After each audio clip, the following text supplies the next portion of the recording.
time again. Our schedule is jam-packed for the next couple of days, too. We've got so many different locations and sets to cover. Anyway, let's head out and meet up with the others.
Everyone, we're looking to wrap with our two main ladies today. I can already smell our success. What do you mean, looking to wrap? Oh, aren't you the expert now?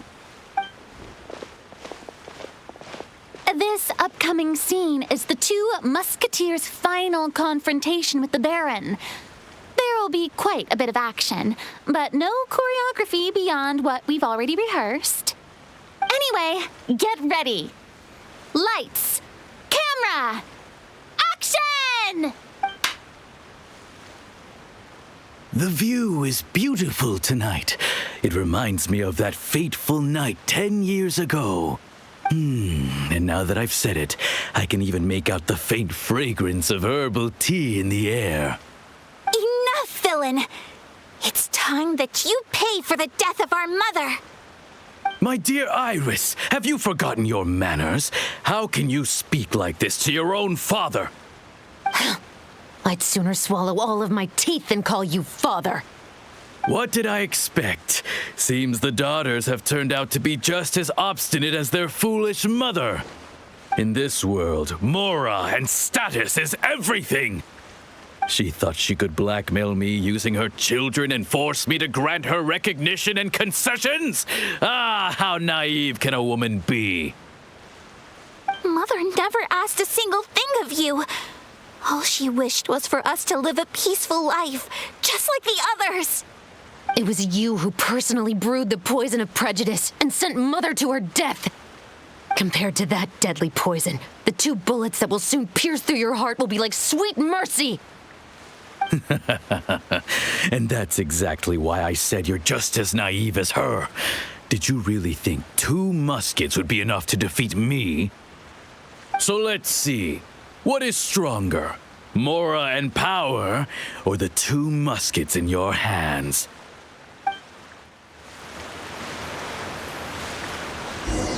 Get them!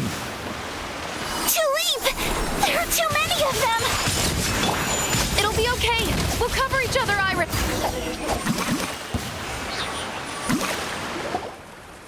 You've lost.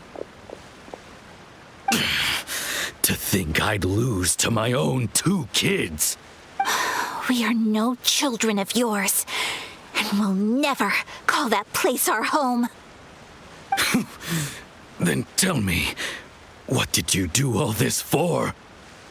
You lost your mother, and will soon kill your father as well.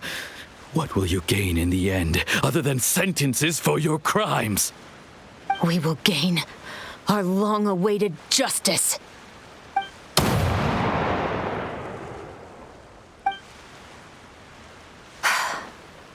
It's over. Finally, it's over.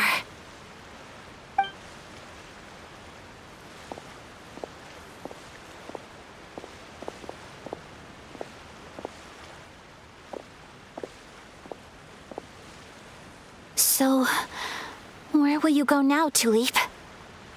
I'm not too sure, Iris. Maybe somewhere with lots of flowers?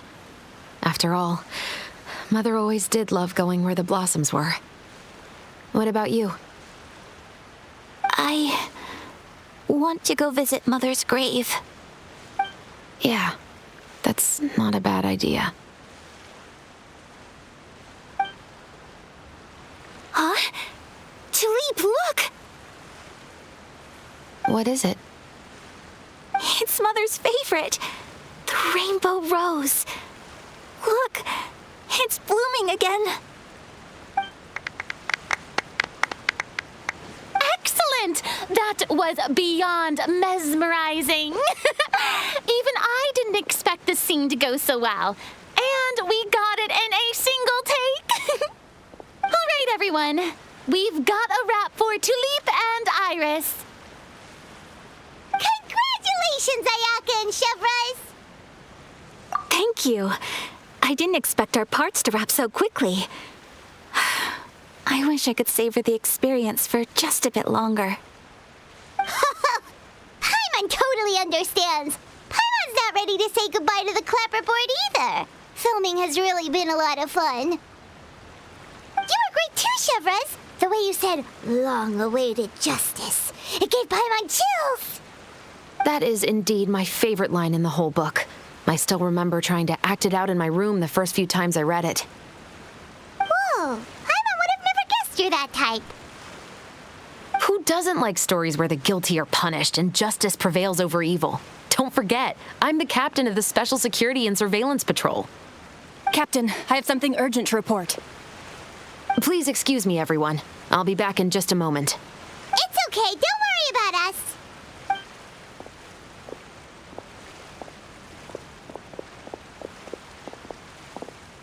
Oh, was she whisked away by work already? I was just about to tell her how great she did. It seemed like some urgent official business. Then perhaps we should thank the stars that we were able to wrap both of your parts so quickly today. Switching around the filming schedule would have been a real pain. Anyway, I actually came over to let everyone know that we're all done for today. You can go home and get some rest. And one last thing, Miss Ayaka. Your acting skills today were immaculate as always. Are you sure you won't consider taking up full-time acting? See, I just happen to know this great troupe that's still looking for a lead actress. Thank you for your kind words, Director Furina. Unfortunately, there are still many matters that I have to take care of back home at the Yashiro Commission. I cannot remain in Fontaine to pursue an acting career. Nevertheless, I will make sure to treasure this incredible opportunity in my heart. Oh, that's a shame, but I understand. Just let me know if you ever change your mind. I believe it's also about time for me to take my leave. But hopefully I'll see you on set over the next few days.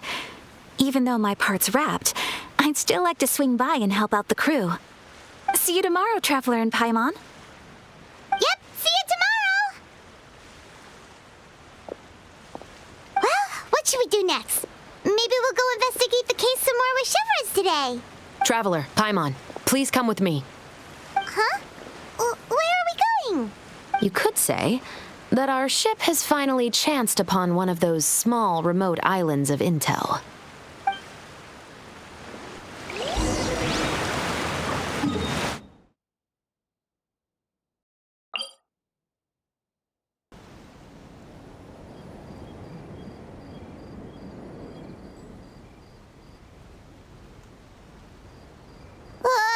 Paimon's exhausted.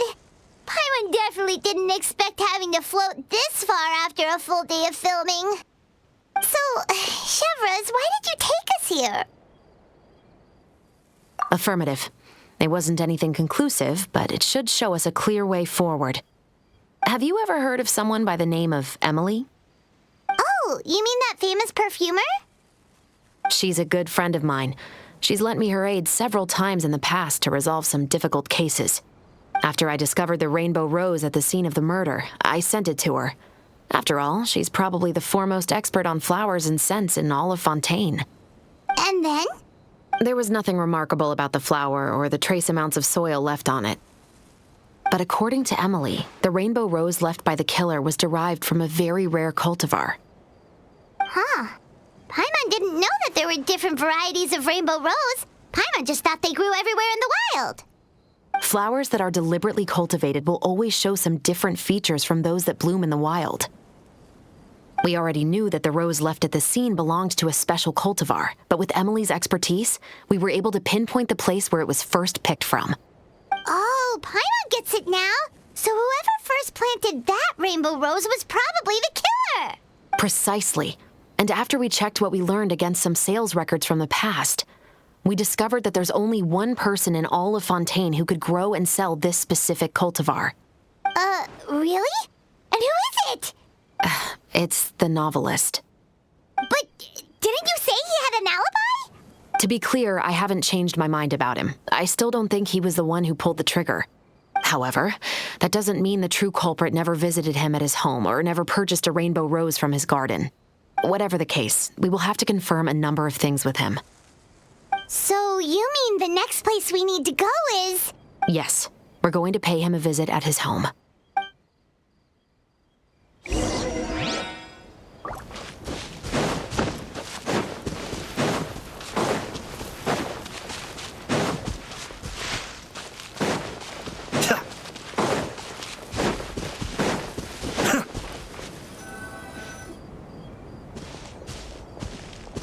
That should be his house. There are so many Gardamex stationed around the place. That's pretty unusual, right? According to what he told me last time we spoke, he hired them so he won't be harassed or disturbed. Huh. So there are a lot of flowers in his garden, but Paimon doesn't think we'll be able to pick one without alerting the Gardamex. Right, which is exactly why I think there has to be a special connection between him and the killer. So, should we knock? Just wait here for now. I'd like to take care of a number of those Gardamex first. But they're so far away. How are you planning to do that? Don't forget, Paimon, I'm actually the real-life captain of the Musketeers.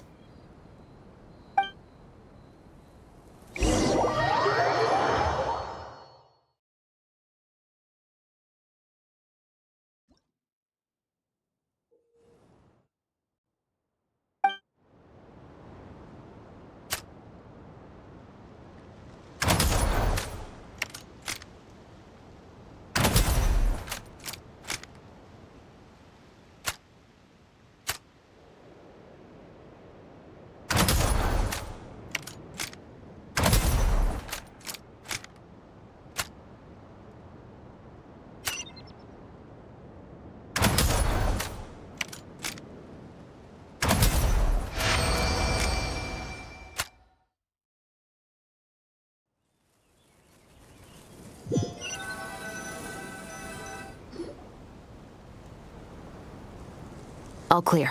Let's go. Wait! Paimon's a little nervous now that we know he could be the killer. Can we go over our plan of action again? I'll go knock on the door and make sure it's safe inside. Once we're sure that we're in the clear, I'll ask him to come with us for a quick round of questioning at the guard's headquarters. But can't we just arrest him? We still have no evidence that he's the killer, or that he lent the killer any direct aid. Still, it would be appreciated if you could pick a rainbow rose from his garden for me while I'm talking to him. It'll help the Marechaussee Phantom confirm Emily's theory. Sure, no problem. Just be careful, Chevreuse.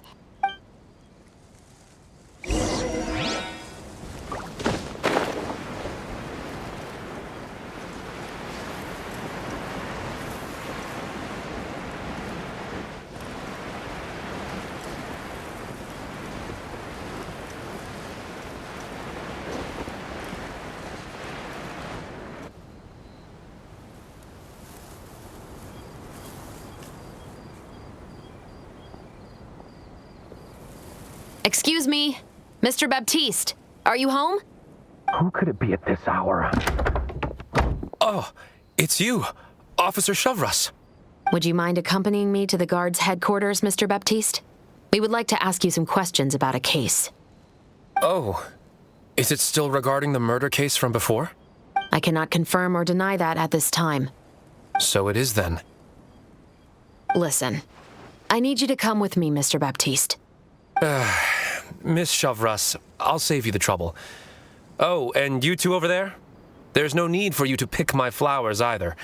It's not time for them to bloom yet. Oh! Okay. By saving me the trouble, you mean... I will confess, I was the killer. Huh? He just admitted he's guilty! Please relax, everyone. I'm not armed. The musket you're looking for has been buried in my backyard. Then it's my responsibility to inform you, Mr. Baptiste, that everything you say right now will be used as evidence for the inevitable trial. Yes, I am. I must say, I hate this feeling. Oh? Is it because I confessed? Or because you've been proven wrong? Both, I suppose. For the same reason as the one I wrote out in my novel, of course. I did it to exact revenge. I know you haven't figured out the link between the two of us. Had you done so, I'd have been taken away to the headquarters a long time ago. But that won't stop me from always remembering his grotesque face. After all, he was the one who killed my mother. Your mother is still healthy and well. You know, I was adopted as a child. I was referring to my birth mother. That was never recorded in the orphanage's records. Please forgive a 6-year-old child for concocting some lies to protect himself after watching his mother die right in front of him. So, your novel, it was like a record of your life? No, of course not. It was a work of fiction with many embellished parts. But I am indeed the illegitimate son of a wealthy and influential man who abused his power to murder my mother. But the man you killed didn't have a Mora to his name. He was a hired assassin, an irredeemable beast who sank his fangs into a defenseless woman just for a few bags of Mora. But if that's really the truth, you wouldn't be telling us any of this now. You still haven't managed to take revenge against your father, the true mastermind behind it all. I never thought I'd hear that kind of thing from the captain of the Special Security and Surveillance Patrol. I'm simply skeptical about your motives. It's simple, really. I've grown tired of everything and don't want to shoulder this burden anymore. You may have considered me too soft to pull the trigger. Well, as it turns out, you are exactly right. So you're going to call a stop to your revenge, just like that? The true mastermind is too rich and too powerful for me. I've accepted that I will never be able to avenge my mother alone. And so what? The characters in your book never gave up. Now, Officer Chevreuse, I'm the one who has killed a man, aren't I? Are you trying— What's your father's name? How do you plan to prove the veracity of all of your claims? Well, I'd like to speak with you privately. Sure. Why don't we speak privately at the guard's headquarters? No, it has to be here. I must ensure that we won't be overheard. Fine. Let's talk here. When I said won't be overheard, I meant by anyone. I would like to speak with you and you alone.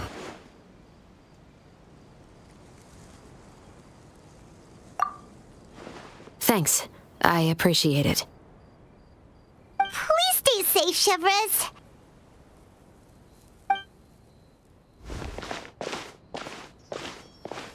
All right. Let's hear it. Will you really believe what I'm about to say? Well, that depends on what you're going to tell me. Fair enough. Fair enough. Then listen closely.